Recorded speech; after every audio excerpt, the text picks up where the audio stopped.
तो आज हम लोग डिस्कस करेंगे स्पेसिफिक रेजिस्टेंस, या जिसको आप रेजिस्टिविटी भी बोलते हो, और इसको ग्रीक अल्फाबेट रो से रिप्रेजेंट करते हैं। ये रो कुछ हल्का सा पी देखने जैसे पी लगता है, जैसे हल्का सा, है ना। तो ये है। अब स्पेसिफिक रेजिस्टेंस क्या है? स्पेसिफिक रेजिस्टेंस का मतलब ये है कि सबसे पहली बात तो ये है कि स्पेसिफिक रेजिस्टेंस एक किसी भी मटेरियल की किसी भी मटेरियल की ये इंट्रिंसिक प्रॉपर्टी है। इट इज द इंट्रिंसिक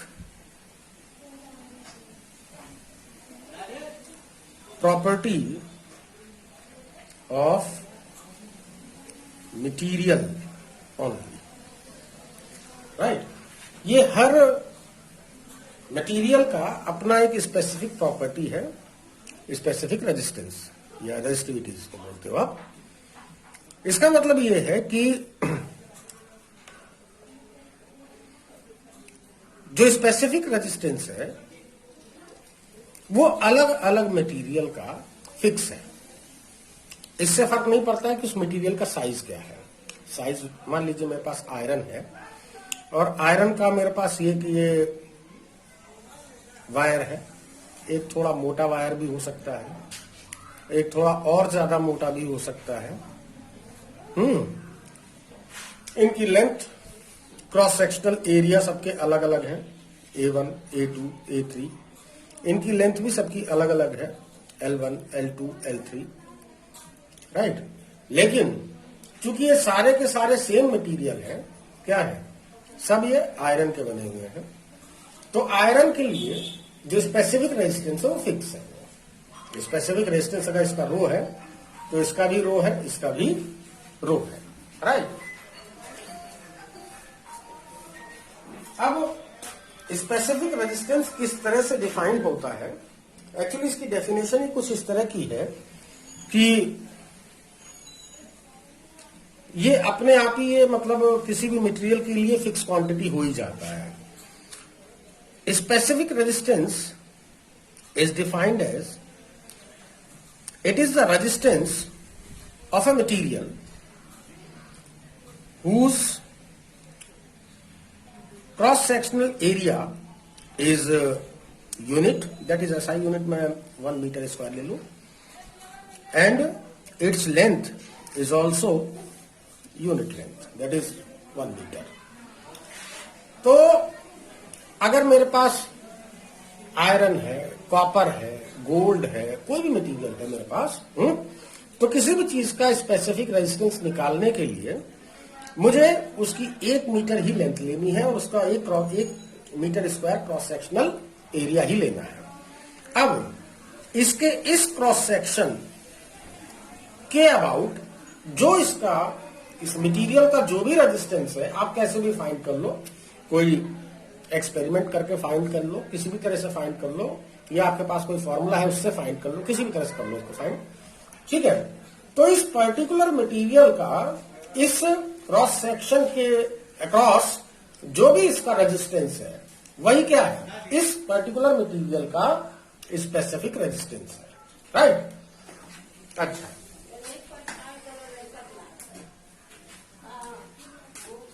अब जरा फिर से ध्यान दीजिए इसको। इट इज डिफाइंड एज, वैसे जो इसका फॉर्मूला है स्पेसिफिक रेजिस्टेंस का, rho is equal to R A by L. यानी अगर आपके पास कोई मटेरियल हो और इसका मान लीजिए वायर है, राइट, इसका cross sectional area A metre square है, इसकी लेंथ एल है, और इसका जो इलेक्ट्रिक रेजिस्टेंस है वो स्मॉल आर है। तो इस मटेरियल का जो भी स्पेसिफिक रेजिस्टेंस है वो आप इस फॉर्मूले से निकाल सकते हो। R is equal to R, rho is equal to R A by L, ठीक है।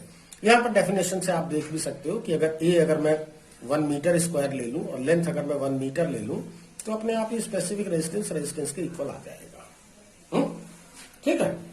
अच्छा, अब अगर आप इसको थोड़ा बहुत अगर एक्सटेंड करना चाहते हो तो हम यहां से भी डायरेक्ट कर सकते हैं, है ना।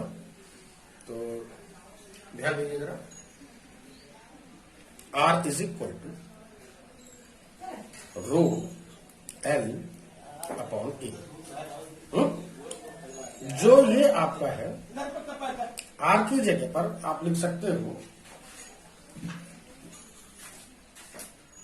जब ओम्स लॉ का हमने डेरिवेशन किया था तो आपको याद आ रहा होगा कि जब ओम्स लॉ के डेरिवेशन में जो R की जो वैल्यू आ रही थी वो आ रही थी m upon n e square tau L by A, where m is the mass of free electron, n is the free electron density of that material, E is a fundamental charge that is 1.6 into 10 raised to minus 19 coulomb, and tau क्या है ये आपका time of relaxation है, L उस material की length है और उसका क्रॉस सेक्शनल एरिया A है।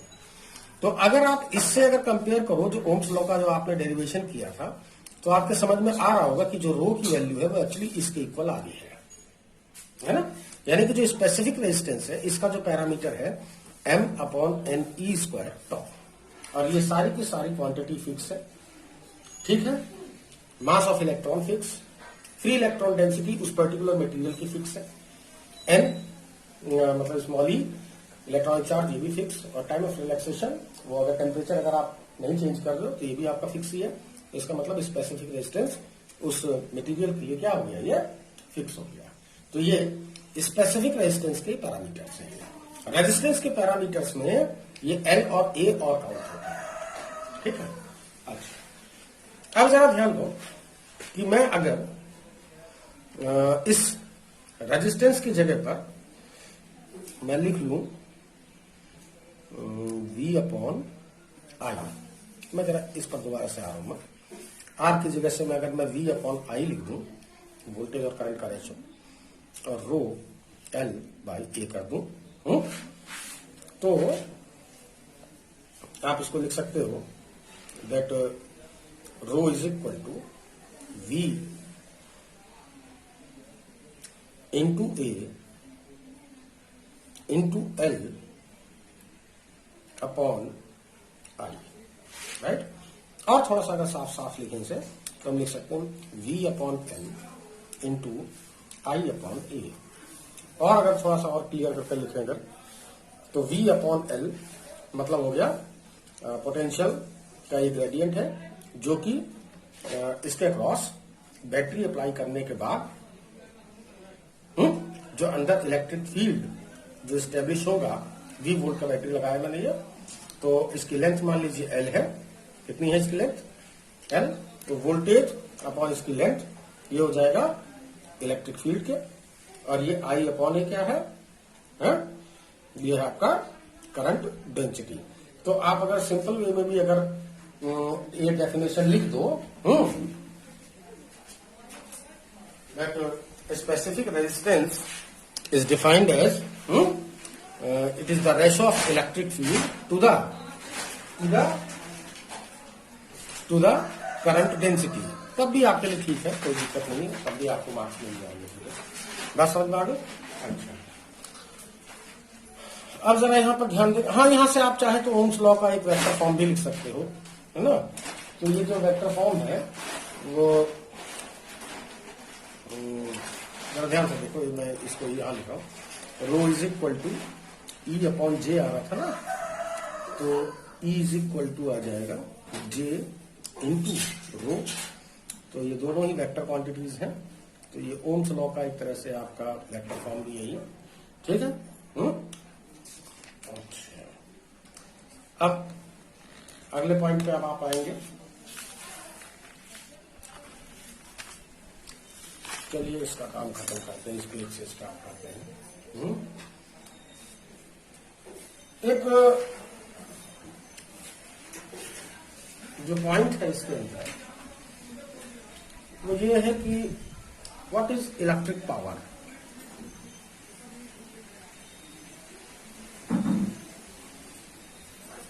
वैसे आपको टेंथ में इसको कहा गया है, लेकिन फिर भी टेंथ वाली जो चीज है वो इतना ज्यादा बेहतर नहीं है जितना अब आपको इस स्टेज पे पढ़ाया जा सकता है 12th लेवल पे।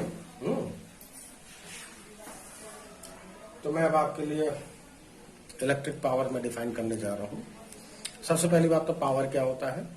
पावर की डेफिनेशन सभी जानते हैं that power is equal to work done per unit time या work done per unit time. Work की जगह पे चाहे आप एनर्जी भी लिख सकते हो, कोई ऐसी दिक्कत वाली बात नहीं है। वर्क और एनर्जी एक ही बात होती है। अब जो हम बात करने जा रहे हैं इलेक्ट्रिक पावर की। किसकी? Electric power. तो यहां पे बेटा एक बात ध्यान से आपको देखना है कि हम बात पावर की कर रहे हैं। तो पावर का मतलब ये हो गया कि वो चाहे वो आप मैकेनिकल निकालो चाहे इलेक्ट्रिकल निकालो, वो एक ही बात है, उससे फर्क नहीं पड़ेगा। डेफिनेशन वैसी की वैसी ही रहेगी। ठीक है। तो ये मेरे पास मान लीजिए कोई इलेक्ट्रिक इंस्ट्रूमेंट है, कोई है कुछ भी चीज है, बल्ब है, टीवी है, कूलर है, एसी है, कुछ भी चीज है। तो ये मेरे पास कोई इलेक्ट्रिकल कंपोनेंट है ये, राइट। इसके अक्रॉस आपने इलेक्ट्रिक सप्लाई दिया है। आप एसी या डीसी दोनों दे सकते हो, इससे कोई फर्क नहीं पड़ता, डेफिनेशन ऐसी ही रहेगी, राइट। तो जो इलेक्ट्रिक पावर की जो डेफिनेशन है वो आप किस तरह से करोगे? कि ये जो आपका मटेरियल है, ये जो भी मटेरियल कह रहा हूं, ये क्या कहते हैं सर, डिवाइस, जो भी ये आपकी डिवाइस है, ये कितनी इलेक्ट्रिकल एनर्जी पर यूनिट टाइम ये कंज्यूम कर रहा है, राइट। या दूसरी बात आप यहां बैटरी से भी दे सकते हो। बैटरी से ये दे सकते हो कि बैटरी इस डिवाइस में इलेक्ट्रॉन को फ्लो कराने के लिए या करंट को फ्लो कराने के लिए या चार्ज को फ्लो कराने के लिए पर यूनिट टाइम कितना वर्क कर रही है, राइट। भाई जितना ये वर्क करेगा उतना ये कंज्यूम कर रहा है, ऑब्वियस सी बात है। तो आप दोनों तरह से आप इसको पहले ऐसे लिख सकते हो that energy consumed by an electrical device per unit time is called the electric power. या फिर आप अगर यहां से करो the energy the work done by energy source in flowing the charge in the device is called the electric power. ठीक है। तो बताओ तो जरा वर्क इज इक्वल टू किसके होगा? अगर ये V वोल्ट की बैटरी है ये, और ये V वोल्ट की बैटरी ये Q चार्ज इसके अंदर सप्लाई कर रही है। करंट की भी हम बात नहीं कर रहे, हम चार्ज की बात कर ले रहे हैं। तो Q चार्ज आपको ये सप्लाई कर रहा है, तो पर यूनिट टाइम इसने कितना वर्क किया बताइए? W इज इक्वल टू किसके होता है? Q इंटू V, यानी इसके अक्रॉस पोटेंशियल डिफरेंस कितना है? कितना है पोटेंशियल डिफरेंस? जितना बैटरी सप्लाई कर रहा है, जितना बैटरी का वोल्टेज है उतना ही ये है। ठीक है। और चार्ज कितना सप्लाई हो रहा है? Q, तो Q इंटू भैया भाई आपको उसमें बता दिया था, इलेक्ट्रोस्टैटिक्स में बताया था आपको कि अगर ये इलेक्ट्रिक फील्ड है, ठीक है, और इस इलेक्ट्रिक फील्ड में एक चार्ज को एक पॉइंट से दूसरे पॉइंट तक पहुंचने में कितना वर्क इसने किया, किसने किया? इलेक्ट्रिक फील्ड ने। या यहां से यहां तक पहुंचने में इसको कितना काइनेटिक एनर्जी इसने कितनी गेन की, कितनी? Q इंटू V ही तो था ना वो, तो वही तो अभी भी लिख रहा हूं। V क्या है? इन दोनों के पॉइंट के बीच का जो पोटेंशियल डिफरेंस है। आखिर जब आप अप्लाई करोगे तो बैटरी अप्लाई करते हैं electric field from positive to negative, from positive to negative एक इलेक्ट्रिक फील्ड स्टैब्लिश होगा कि नहीं होगा? तो जो ये इलेक्ट्रिक फील्ड है, ठीक है, इस इलेक्ट्रिक फील्ड में इस चार्ज को आपको यहां से यहां तक पहुंचाना है, जिसके बीच का पोटेंशियल डिफरेंस V है, राइट। यहां देखो, यहां पर भी देखो और यहां पर भी देखो, तो कितना आ रहा है वर्क डन? बोलिए Q इंटू V। तो power P is equal to किसके आया? बोलो Q into V per unit time. चलो Q की जगह से क्या लिख सकते हो? अगर इसको करंट की टर्म में लिखो, I is equal to Q upon T होता है, then Q is equal to I T हो जाएगा। I into T into V upon T, T से टी कैंसिल हो गया। सिर्फ अगर वर्क डन निकालना हो तो क्यू इंटू वी और उसके बाद वी आई टी आ जाएगा, ठीक है। लेकिन वर्क डन आमतौर पर पूछते नहीं है, वो सीधे सीधे वर्क पावर ही पूछते हैं उसकी, भाई कितने वॉट का है। जैसे कि मान लीजिए कोई इलेक्ट्रिक बल्ब मान लीजिए 100 वॉट का है, तो अगर 100 वॉट का अगर इलेक्ट्रिक बल्ब है तो इसका सीधा सा मतलब ये है कि वो जो इलेक्ट्रिक बल्ब है अगर उसकी पावर अगर 100 वॉट है तो इसका मतलब है कि वो पर सेकंड 100 जूल एनर्जी कंज्यूम कर रहा है। भाई 100 वॉट का मतलब क्या हुआ, P इज इक्वल टू किसके हुआ, work done per unit time. Work का मतलब होता है जूल, इसका मतलब है सेकंड। तो ये 100 वॉट का है, तो 100 वॉट का है मतलब 100 जूल एनर्जी पर यूनिट टाइम में कंज्यूम कर रहा है, ये इसका मतलब। तो P इज इक्वल टू किसके आया, आई इंटू वी इंटू आई आ गया ओवरऑल, यहां से दिख ही रहा है, ठीक है। V की जगह से लिख सकते हो आप put V is equal to I R लिख सकते हो ना, तो इसकी जगह पे लिख दीजिए P is equal to V की जगह से आई आर रख दो तो आई स्क्वायर आर बन जाएगा। ये सेकंड एक्सप्रेशन है, ये फर्स्ट एक्सप्रेशन है, राइट। इसी में ही अगर I की जगह से V अपॉन आर पुट कर दो, I की जगह पे क्या पुट कर दो,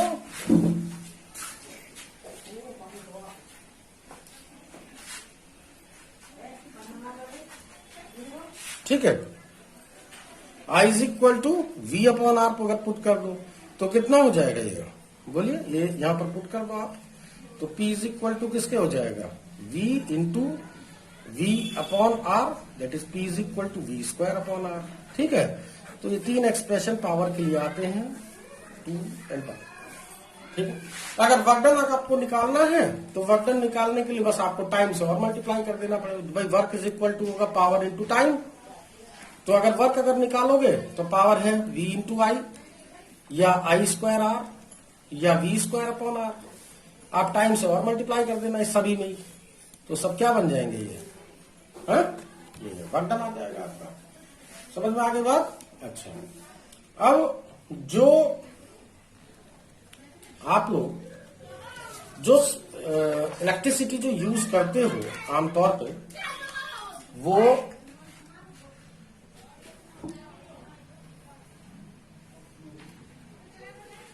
ठीक है, जो आप इलेक्ट्रिसिटी जो यूज करते हो वो हम लोगों को जो घरों में जो सप्लाई मिलती है या आपकी जो बिजली का बिल आता है वो किलोवाट आवर के हिसाब से आता है, 1 किलोवाट आवर। इसी को हम लोग साधारण भाषा में 1 यूनिट बोल देते हैं। क्या बोल देते हैं, नॉर्मल लैंग्वेज में से क्या बोल देते हैं, यूनिट, कि भाई इतने यूनिट बिजली खर्च हो गई है। जैसे 100 यूनिट बिजली खर्च हो गई तो 100 यूनिट बिजली खर्च होने का मतलब ये हो गया, ठीक है, कि मान लीजिए 5 रुपए यूनिट बिजली है बिल, तो 5 रुपए बिल अगर है तो 100 यूनिट का सीधे सीधे 500 रुपए आपका बिल आ जाएगा, है ना। अब इसका मतलब क्या है, 1 यूनिट का या 1 किलोवाट आवर का, इसका मतलब ये है कि अगर कोई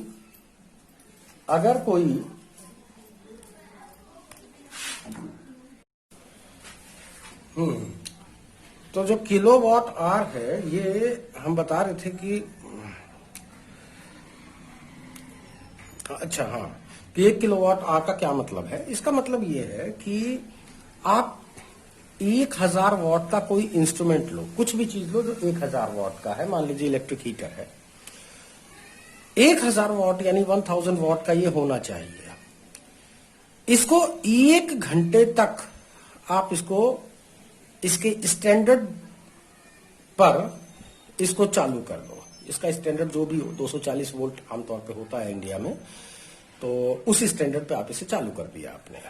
अब ये 1 घंटे में जितनी भी इलेक्ट्रिक एनर्जी कंज्यूम कर लेगा वही 1 किलोवाट आवर है, राइट।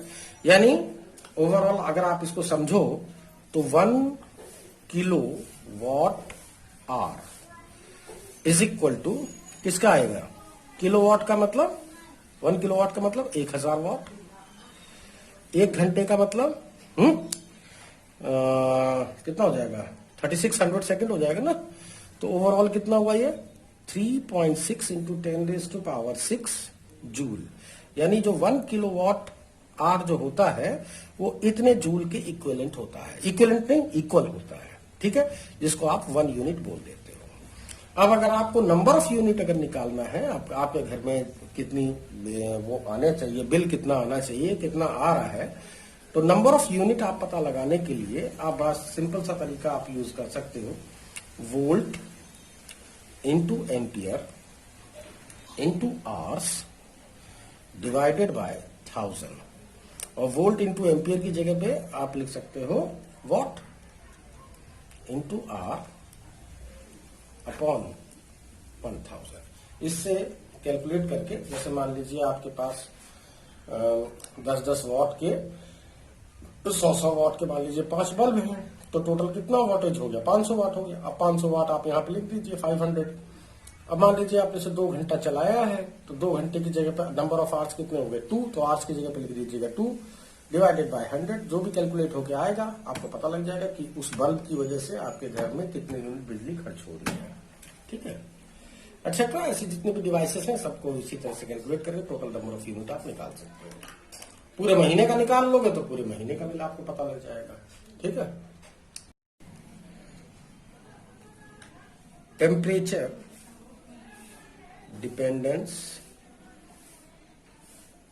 ऑफ रेजिस्टेंस, जैसा कि जब ओम्स लॉ जब मैंने आपको पढ़ाया था तो मैंने आपको तभी बता दिया that r is equal to m upon n e square tau l upon a होता है, जिसमें से टेम्परेचर के इंक्रीज करने की वजह से जो इसका टाइम ऑफ रिलैक्सेशन है, अब मतलब बहुत ज्यादा अगर टेम्परेचर इंक्रीज नहीं हो रहा है तो यहां पर ध्यान रखने की बात है, mass of electron and charge of electron ये एब्सोल्यूट कांस्टेंट है, मतलब इसको तो बदलना ही नहीं है। रही बात free electron density of time of relaxation की, अगर आप टेम्परेचर में बहुत ज्यादा चेंज नहीं कर रहे हो, मतलब मैं बात कर रहा हूं 10, 20, 30 डिग्री बढ़ा दो घटा दो, इससे ज्यादा चेंज नहीं करना है आपको, तो ये जो टाइम ऑफ रिलैक्सेशन है सिर्फ यही चीज चेंज होगी, फ्री इलेक्ट्रॉन डेंसिटी पे कोई फर्क नहीं पड़ता है। लेकिन अगर टेम्परेचर अगर आप बहुत ज्यादा घटा बढ़ा दो, यानी कि मान लो 500, 700, 800 डिग्री सेल्सियस आगे पीछे कर दो, तो फिर फ्री इलेक्ट्रॉन डेंसिटी भी चेंज हो जाती है। तो यहां पर जो टेम्परेचर डिपेंडेंस ऑफ रेजिस्टेंस जो बता रहे हैं वो सिर्फ इसलिए बता रहे हैं कि टेम्परेचर में बहुत ज्यादा फर्क नहीं आ रहा है, 10, 20, 30 डिग्री तक का तो फर्क चलो ठीक है, लेकिन इतना इससे ज्यादा नहीं कि वो मटेरियल आपका गलने लग जाए या गलने की उसमें आ जाए, कंडीशन में आ जाए, ठीक है। तो इस तरह से है।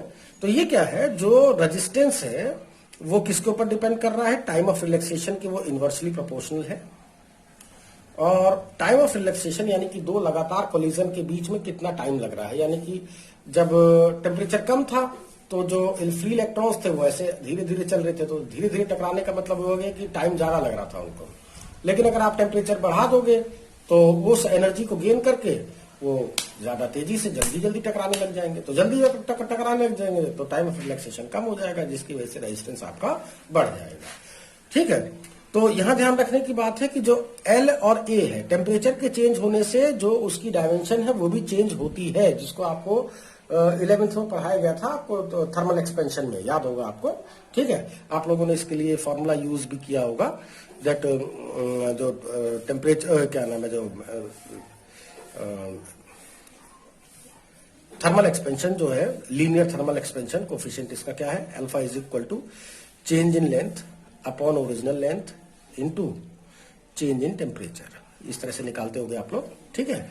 तो अभी हम इसको कंसीडर नहीं कर रहे हैं, एल और ए को भी हम कंसीडर नहीं कर रहे हैं। वैसे मैं यहाँ पर मैंने आपको उस दिन पहले भी बता दिया था मैंने कि एल और ए की वजह से, मतलब जो डायमेंशन में जो चेंज होता है टेम्परेचर के इंक्रीज करने से, तो केवल 2% का केवल चेंज आता है रेजिस्टेंस में, केवल 2% का, बल्कि बाकी 98% जो चेंज आता है वो सिर्फ और सिर्फ टाइम ऑफ रिलैक्सेशन की वजह से आता है, ठीक है। तो आपको केवल इसी पे ही ध्यान देना है, ज्यादा नहीं। अच्छा, ये जो आपको m अपॉन एन, अगर R is equal to rho l upon a के भी है, रो क्या है इसका, स्पेसिफिक रेजिस्टेंस। तो स्पेसिफिक रेजिस्टेंस का पैरामीटर क्या है, स्पेसिफिक रेजिस्टेंस आपका m upon n e square. तो आप आमतौर पर रेजिस्टेंस और स्पेसिफिक रेजिस्टेंस दोनों का जो वेरिएशन है वो लगभग एक ही तरीके से आप बता सकते हो, ठीक है। तो यहां पर हम बता रहे हैं कि अगर कोई आपके पास मेटल है, ठीक है, और उस मेटल का 0 डिग्री सेल्सियस पर रेजिस्टेंस एट 0 डिग्री सेल्सियस, अगर उसका रेजिस्टेंस 0 डिग्री सेल्सियस पे R0 है, ठीक है, और उसका तो जो टेम्परेचर कोफिशिएंट ऑफ रेजिस्टेंस है वो मान लीजिए अल्फा है, तो अननोन टेम्परेचर T पर उसका रेजिस्टेंस मान लीजिए RT है, तो RT इज इक्वल टू होगा R0 into 1 plus alpha T. हालांकि इसके आगे की भी टर्म आती हैं, beta T square, gamma T cube, etcetera etcetera, ये टर्म भी आती है, लेकिन ये नेग्लिजिबल है, अभी आपके लिए किसी काम की नहीं है, आप लोग सिर्फ इतना याद रखिएगा, RT is equal to R0 into 1 plus alpha T. तो R0 है आपका 0 डिग्री सेल्सियस पे, उस मटेरियल का रेजिस्टेंस कितना है, RT है आपका T डिग्री सेल्सियस पे, उसका रेजिस्टेंस कितना है, अल्फा है उसका क्या, जो टेम्परेचर कोफिशिएंट ऑफ रेजिस्टेंस है। टेम्परेचर कोफिशिएंट ऑफ रेजिस्टेंस का मतलब ये हो गया कि 1 डिग्री सेल्सियस टेम्परेचर इंक्रीज करने से उसके रेजिस्टेंस में जो भी चीज, जितना भी चेंज आ रहा है, उसी को आप उसका क्या बोलेंगे, टेम्परेचर कोफिशिएंट ऑफ रेजिस्टेंस, ठीक है। अल्फा की जो एसआई यूनिट है वो पर डिग्री सेल्सियस आएगी आपकी, ठीक है ना। इसमें बहुत ज्यादा डिटेल में आपको जाना नहीं है, क्योंकि ये सिर्फ फॉर्मूला ही है, और वैसे शायद हो सकता है इस पेंडेमिक की वजह से शायद ये सिलेबस में भी ना हो, पता नहीं है मुझे एग्जैक्टली, देख लेना आप लोग, ठीक है। अच्छा, तो इसके कुछ ग्राफ्स, हाँ, यहां पर ये चीज ध्यान रखने की, अल्फा, पहले आप ग्राफ देख लो फॉर मेटल्स के लिए टेम्परेचर मतलब ये एब्सोल्यूट टेम्परेचर है केल्विन में, वर्सेस स्पेसिफिक रेजिस्टेंस का जो ग्राफ आएगा वो ऐसा आएगा, राइट। और यानी कि टेम्परेचर जैसे जैसे बढ़ेगा वैसे वैसे इसका स्पेसिफिक रेजिस्टेंस भी बढ़ जाएगा, यानी कि रेजिस्टेंस भी उसका बढ़ जाएगा, ठीक है। दूसरा है एलॉयज के लिए, एलॉयज जैसे नाइक्रोम है, ये सभी मेटल्स के लिए है, ऐसे ही ग्राफ आएगा, इसका ग्राफ ऐसा आएगा, राइट। ये भी मैंने थोड़ा सा ज्यादा ही बना दिया स्लोपी, इनफैक्ट ऐसा रहना चाहिए ये, ठीक है। यानी कि टेम्परेचर के इंक्रीज करने से जो एलॉयज है यानी मिश्र धातु है, उनका भी स्पेसिफिक रेजिस्टेंस इंक्रीज ही होगा, बढ़ेगा ही, देखिएगा ध्यान से देखिएगा, इसका भी बढ़ेगा ही, लेकिन इतना ज्यादा नहीं बढ़ेगा, राइट। इसमें रैपिडली बढ़ेगा, ये ग्रेजुअली बढ़ेगा। तो इसके लिए जो टेम्परेचर कोफिशिएंट ऑफ रेजिस्टेंस है पॉजिटिव एंड लार्ज, ये अल्फा की वैल्यू, क्योंकि अल्फा की वैल्यू जितनी ज्यादा होगी रेजिस्टेंस उतना तेजी से इंक्रीज होगा। एलॉयज के लिए टेम्परेचर कोफिशिएंट ऑफ रेजिस्टेंस की जो वैल्यू है, अल्फा की वैल्यू, ये पॉजिटिव आएगी, बट स्मॉल। कैसे आएगी, स्मॉल, छोटी वैल्यू होगी, मतलब टेम्परेचर को चेंज करने से रेजिस्टेंस पे बहुत ज्यादा तेजी से चेंज नहीं आएगा। इसके बाद जो सेमी कंडक्टर्स हैं, जैसे सिलिकॉन है, जर्मेनियम है, इस टाइप की चीजें हैं, इनका जो ग्राफ आता है वो इस तरह से आता है, टेम्परेचर वर्सेस स्पेसिफिक रेजिस्टेंस का। इसका मतलब ये है कि टेम्परेचर के इंक्रीज करने से, जैसे जैसे आप टेम्परेचर बढ़ाओगे वैसे वैसे जो स्पेसिफिक रेजिस्टेंस है उल्टा कम हो जाएगा, है ना। तो कम होने का मतलब हो गया कि अल्फा की जो वैल्यू है इसके लिए नेगेटिव है, सेमीकंडक्टर्स के लिए अल्फा की वैल्यू क्या है, नेगेटिव आएगी। समझ में आ गई बात।